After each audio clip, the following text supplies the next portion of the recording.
함께 만드는 언론 미디어 협동조합.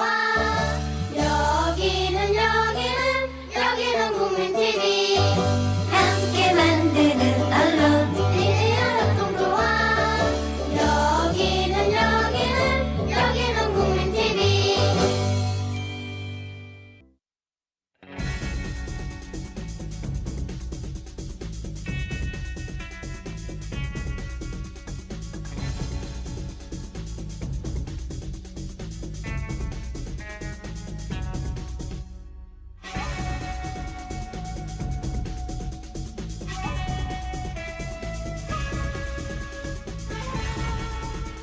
예멘은 우리에게 난민이라는 숙제를 던진 나라입니다.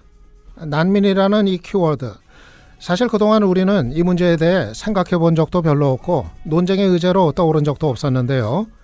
제주로 예멘 난민 신청자들이 들어오면서 본격적으로 이 문제에 대해 찬반 여론이 형성되고 있습니다. 청와대 국민청원까지 뜨겁게 달구고 있는 이 문제, 오늘은 예멘인들에 대한 이야기를 이 지역을 오랜 기간 동안 취재하신 분의 시각에서 들어보는 시간 마련했습니다. 김영미 분쟁지역 전문 PD 오늘 스튜디오에 함께 하셨습니다. 예, 김 PD님 어서 오세요. 네, 안녕하세요. 예, 저희가 익히 분쟁지역 전문 PD로 김 PD님 잘 알고 있는데요. 어제가 마침 또 세계 인도주의 날이었다고 하더라고요. 네, 맞습니다. 예. 예, 그래서 지금 이 난민 문제, 예멘 문제가 겹치면서 아마 김 PD께서도 여러 가지 생각 드셨을 법한데 어떻습니까? 예멘은 제가 한 20번도 더 갔던 곳이기도 한데요. 주로 이제 아랍의 봄 할 때 집중적으로 많이 갔었고, 처음 갔을 때는 한 2001년도 그때 이제 처음 갔었던 것 같은데, 예멘은요 정말 가면 중세시대 같은 느낌, 부족 국가이기 때문에 가면 이렇게 제가 현대적인 복장만 입고 이렇게 왔다 갔다 해도 눈에 팍 띄었어요. 예. 그래서 옛날 생각대로 살고 되게 순박하고, 아랍에서도 굉장히 가장 구석에 있고 가장 가난하고 가장 문맹률이 높고 그런 나라 중에 하나였고요. 이제 아랍의 봄 때 이제 33년간의 독재를 끝냈습니다. 예. 예멘이. 그런 가운데 이제 사분오열 분열이 되는데, 우리가 보통 정치적인 명분으로 예를 들어서 상대파와 내 파를 나눌 때 어떤 명분이 있을 거 아니에요. 뭐가 예. 좌파라든지 우파라든지, 예. 거기는 이제 말하자면 시아파와 수니파 이런 식으로 나눠지게 된 거예요. 예. 근데 사실 그 종교적인 명분이 굉장히 강하고요. 우리가 흔히 이제 예멘이 이슬람 국가다라고 많이 아시는데 한 10% 정도는 기독교인입니다. 예. 그리고 유태인 마을도 있어요. 예. 유태인들도 그런 기독교적인 풍습이라든지 아니면 유태인들의 그런 풍습이라든지 그런 것들도 서로 이렇게 조화를 이루면서 그동안 살았거든요. 그래서 예멘 난민이라고 다 이슬람 사람은 아니라는 거 알려드리고 싶습니다. 예. 국내에서 요즘 특히 제주 이제 난민 문제 때문에 예멘에 대한 얘기들 하는 분들이 계시는데, 혹시 우리 국내에서 사람들이 예멘에 대해서 오해하고 있거나 그런 거 좀 접하신 것들 좀 있습니까? 많이 반대 여론 많이 접하죠. 예. 실제로 이제 제가 보수 단체가 하는 토론회도 제가 갔었거든요. 전문가 섭외가 그렇게 안 된다고 하더라고요, 예멘이. 그래서 예. 할 수 없이 저한테까지 섭외가 온 것 같은데, 제가 일부러 갔던 건 예. 우리가 예멘에 대해서 아주 자세하게 알고 반대하시는 분보다는 모르는 거에 대한 막연한 공포가 더 많으신 것 같아요, 우리 예. 국민들이. 예. 어떤 공포들을 드러내던가요? 주로? 예멘 애들이 오면 다 IS라고 생각을 하거나 예. 이렇게 테러를 벌일 것이다. 그리고 얘네들이 와서 뭔가 이렇게 이슬람을 번성시킬 것이다. 그런 식의 이제 오해들을 하시고, 저는 그런 마음도 충분히 이해가 가요. 처음 접하는 문화잖아요. 네. 저도 사실 처음 갔을 때 그런 오해와 문화 충돌이 있었듯이, 이제 예멘이 우리나라로 왔기 때문에 우리 국민들이 충격과 그런 걸 받는 거를 당연하다고 저는 생각을 하거든요. 네. 근데 예멘에 대해서 오해하시는 게 굉장히 많은 거예요. 어. 그 첫 번째가 아까 말씀드린 예멘이 100% 이슬람이라는 거. 예. 예, 그렇지 않고요. 그렇지 않고요. 네, 예. 그 중에 이제 크리스찬들도 한 10%가 음. 넘고 난민 중에는 크리스찬들이 많아요. 크리스찬들이 문맹률이 좀 적거든요. 그러니까 예. 교육을 더 많이 받았기 때문에 더 빨리 난민으로 나오는 경우가 많아요. 똑똑해야 난민으로도 빨리 나오는 거예요. 근데 그 사람들은 대부분이 그 집안에서 가장 중요한 위치에 있는 거예요. 예. 예멘 난민으로 온 사람들 같은 경우 예를 들어 장손 그 부족 국가 굉장히 힘이 세고 부족장이 최고예요. 우리가 이제 인질 납치되고 그러면 부족장을 가서 섭외를 할 정도로 예. 부족장이 최고인데 예를 들어 부족장이 아들인 경우는 반드시 내보내야 되는 거예요. 예. 이 폭격이 피할 수 있는 게 아니거든요. 그 장손이 죽어버리면 그 대가 끊겨버리니까 집안에 있는 돈을 다 긁어 모아서 그 돈에 맞춰서 머리 숫자만큼 내보내는 거예요. 그러다 예. 보니까 젊은 남자들을 먼저 내보낼 수밖에 없어요. 왜냐면 앞으로 계속 그 종족을 번식시켜야 되는 그런 부족 국가의 그 가장 본능적인 것들이 있거든요. 그런 것들을 이제 뭐 예를 들어서 기획 난민이다, 예. 뭐 와서 경제 난민이다라는 오해를 받을 수도 있는데요. 그래서 네, 그런 거구나. 근데 이렇게 예. 건장한 남자일수록 쟤는 예멘 그 집안에서 약간 금수저인 것보다. 예. 저는 그렇게 생각을 하거든요. 예. 비행기 아무나 타는 게 아니라서 어. 집안에 정말 그러니까 금수저만 타는 거거든요. 예멘 난민의 특징은 어머니가 없어요. 예. 왜냐하면 어머니 아버지들은 나이 든 사람이 없어요. 우리는 언제 죽어도 죽을 네. 목숨이니까 젊은 니네가 나가라. 그래서 제가 난민 중에 남편하고 아내가 나온 경우, 여자가 나온 경우는 제가 그렇게 바로 물어봐요. 예. 당신 정말 와이프를 사랑하는군요. 오죽했으면 와이프를 데리고 나왔겠어요? 라고 물어보면 그 사람 그렇다고 하거든요. 그런 정도의 예멘이 사람이 살 수 없는 상황이 됐기 때문에 벌어진 일들이거든요. 예. 사람이 살 수 없는 상황이라고 하셨는데 뭐 어느 정도 상황이 빚어졌길래 그렇게 말씀하시는 거예요? 원래도 난민은 난민 생기기 전부터 예멘은 제일 가난한 나라였어요. 예. 그래서 그런 가난한 나라 중에서도 이 물이 부족한 나라. 예. 그러니까 특히 사막이 많기 때문에 물이 굉장히 부족해요. 그래서 그 오아시스 중심으로 이렇게 모여 살다 보니까 생필품이나 이런 것들을 사는 게 문제가 아니라 물 확보가 굉장히 중요한데 이 물을 확보하는 것 중에 이제 양수기 같은 전기로 이렇게 좀 땡겨야 되는데 예. 전기가 안 들어와 버리는 거죠. 음. 그래서 물이 부족하니까 바로 콜레라가 돌더라고요. 예. 그래서 굉장히 많은 사람들이 콜레라를 앓고 그중에 한 10,000명 가까이가 콜레라로 지금 사망한 걸로.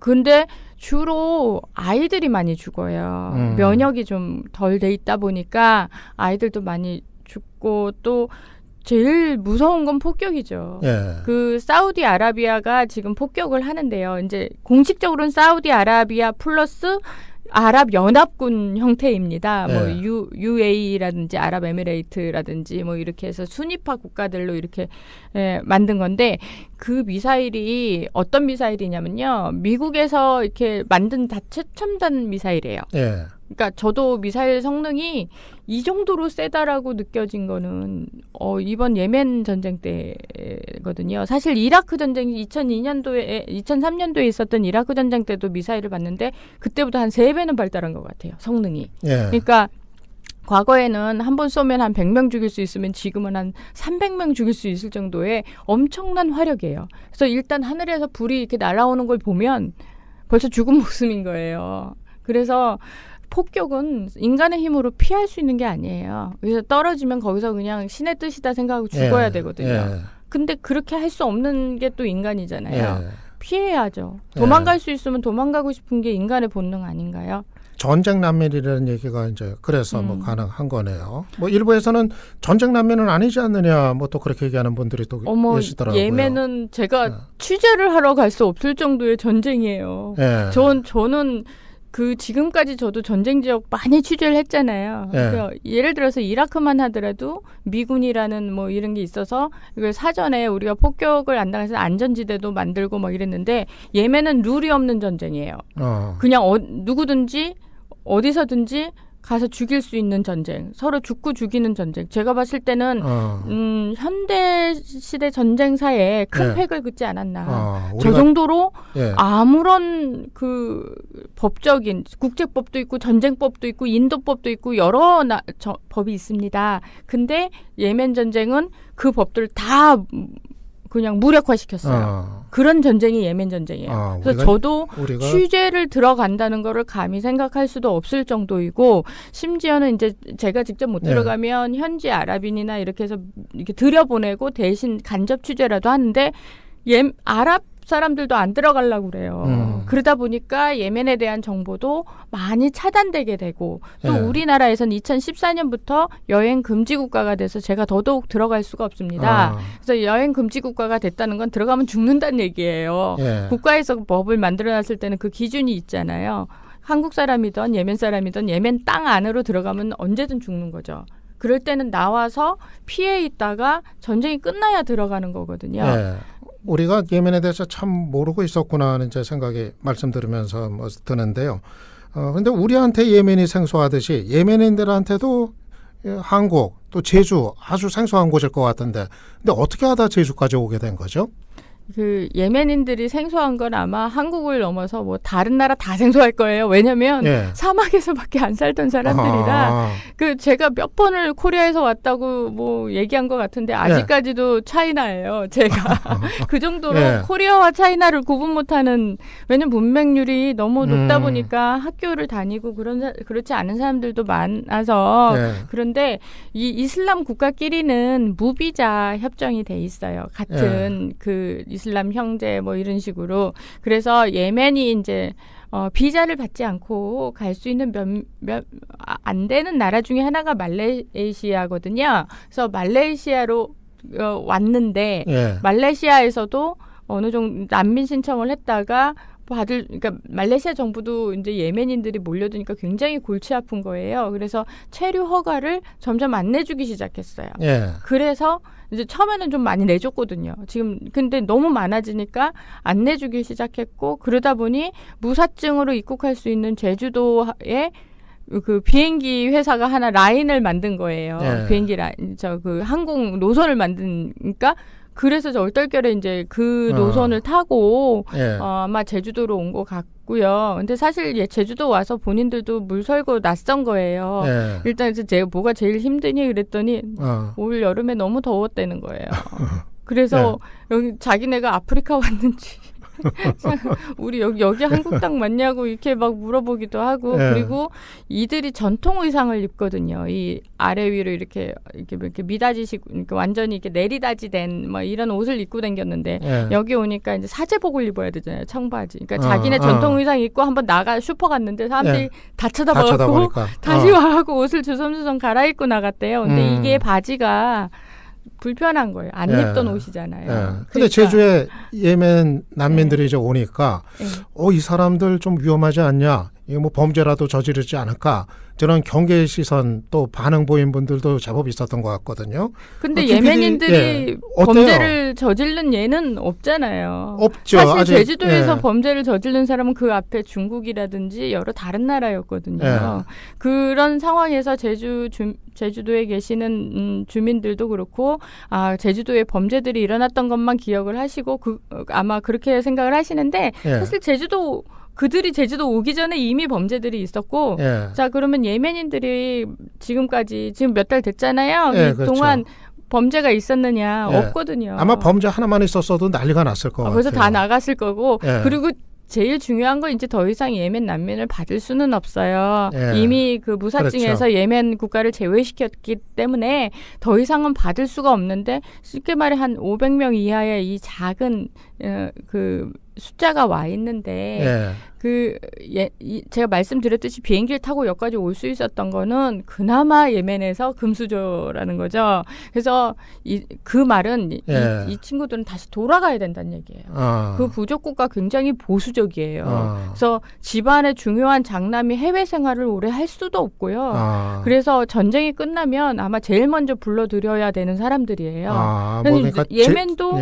노동력이 필요한 거고 또 거기도 사회 구성원으로서 중요한 사람 사람들인데 예. 바로 아마 소환당할 거다. 그런 얘기들을 하거든요. 쉽게 말해 장손들이고 씨감자 같은 역할을 하는 사람들이에요. 예. 그러니까 뭐 제주에서 뭐 평생 살려고 뭐 온 사람들은 아니라 뭐 그런 얘기네요. 평생 살기도 힘들고 예. 옷도 그렇죠? 힘든데 그렇죠. 그리고 음식도 힘들어해요. 이제 조금씩 몇 개 한국 음식 중에 예. 먹을 만한 걸 이렇게 찾은 것 같더라고요. 근데 예. 어떤 거 있대요? 국수 같은 거, 그다음에 김밥에 햄 빼고 먹고. 햄 빼고? 예, 아, 왜 빼고. 햄은 또 왜 빼요? 이상한가 봐요. 나머지 예. 뭐 단무지 이런 건 또 좋아하더라고요. 예. 그러니까 약간 그리고 이제 돈이 없어서 예. 못 가지만 양꼬치집을 봤대요. 예. 되게 침만 흘리다 왔다는 얘기도 하고. 지내는 건 어떻다고 그래요? 지금 제주에서?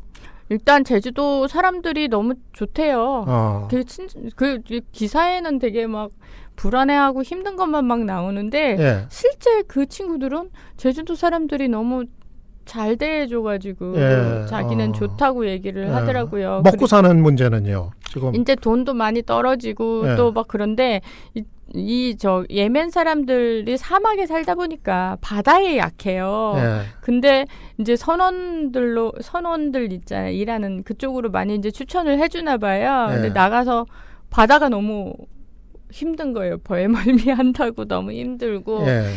그래서 약간 일자리에 대한 어쨌든 있는 동안은 버텨야 되니까 그런 걱정들이 좀 많고요. 그리고 제일 중요한 건 이제 고향에 대한 그리움이죠. 그래서 매일매일 이제 스카이프나 이런 SNS를 통해서 계속 그 고향에 있는 그 부모님들하고 통화를 하려고 해요. 그래서 왜 이렇게 맨날 전화하냐고 물어보면 그냥 체크. 살아계신지 안 그것 때문에 체크라는 말이 되게 마음이 아팠거든요. 그래서 스마트폰은 필수예요. 인도적인 차원에서 이들이 스마트폰이 없으면 고향과 단절되거든요. 뭐 고향 부모 그리워하는 거는 뭐 우리나 예멘인들이나 뭐 그게 제일 똑같은 힘들다고 것 같고요. 그러더라고요. 부모님 보고 싶고 고향으로 돌아가고 싶고. 그동안 우리 사회에서 예멘 난민 받아야 한다, 받지 말아야 한다, 뭐 찬반 논란도 뭐 뜨거웠는데. 김 PD께서는 어떻게 생각하세요? 이 예멘 난민 문제 우리 사회가 어떻게 대해야 하는지. 저는 이제 제가 취재하는 사람으로서 제 의견을 내는 데 있어서 상당히 조심스러운데요. 이번에 온 예멘 난민들이 뭐 우리나라에 있는 모든 난민들을 대표하는 것도 아니고요. 또 지금 아주 특수한 상황에서 난민이 될 수밖에 없는 그런 케이스라고 보여지는데 저는 반대 여론도 굉장히 좋게 생각하는 게 뭐냐면 우리 사회가 그래도 예멘 난민을 접했다는 건 어떤 문화적인 충격을 겪은 거잖아요. 그렇죠. 어떤 사회든지 그 문화적인 충돌로 인해서 사회가 업그레이드 되거든요. 제가 사실 예멘, 시리아, 뭐 수단 이런 난민촌들을 취재하면서 항상 제 머릿속에 있는 괴로움이 뭐였냐면요. 이들을 이해하기가 힘든 거예요. 한국 사회가. 너무 동떨어진 사회이기 때문에. 그래서 어떻게 설명을 해야 이 난민촌의 상황이나 이런 것들을 알 수 있을까? 그렇다고 우리 사회가 이런 정보들을 전부 차단하고 살 수 있을까? 국제사회에서. 그렇지는 않단 말입니다. 그래서 저널리스트로서 최선을 다한다면 이 상황을 잘 설명을 해야 되는데 한 번도 접하지를 않은 세상이다 보니 항상 어려움이 따랐습니다. 근데 이번에 예멘 난민을 겪으시면서 반대를 하던 찬성을 하던 의견들이 생겼다는 거에 저는 굉장히 좋은 징조라고 생각을 해요. 그래서 문화적 충돌은 인간이 피할 수 없는 거고요. 그리고 인류는 그런 충돌로 인해서 계속 발전을 하는 거예요. 그래서 앞으로 지금보다 10년 후는 조금 더 난민에 대한 생각들이 바뀔 거고 그리고 우리 다음 세대는 더 바뀔 거고 그래서 저는 반대 여론도 굉장히 중요하고 또 이런 여론도 사회에 필요하다고 생각을 합니다. 알겠습니다. 오늘 말씀 통해 가지고 그동안 우리가 몰랐던 예멘인들에 대한 여러 가지 그 생각 그런 것 다시 좀 해볼 수 있는 그런 시간이 됐던 것 같습니다. 오늘 인터뷰 감사했습니다. 네, 감사합니다. 지금까지는 김영민 PD를 통해서 예멘인에 관해서 우리가 갖고 있는 선입견에 관해서 여러 가지 말씀 들어봤고요.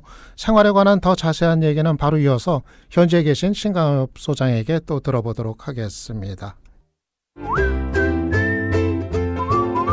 국민라디오 팟캐스트 응원하는 가장 쉬운 방법 아시나요? 다운로드하기, 별점 주기, 댓글 달기, 구독하기. 국민 라디오 팟캐스트 널리 알리는 가장 쉬운 방법.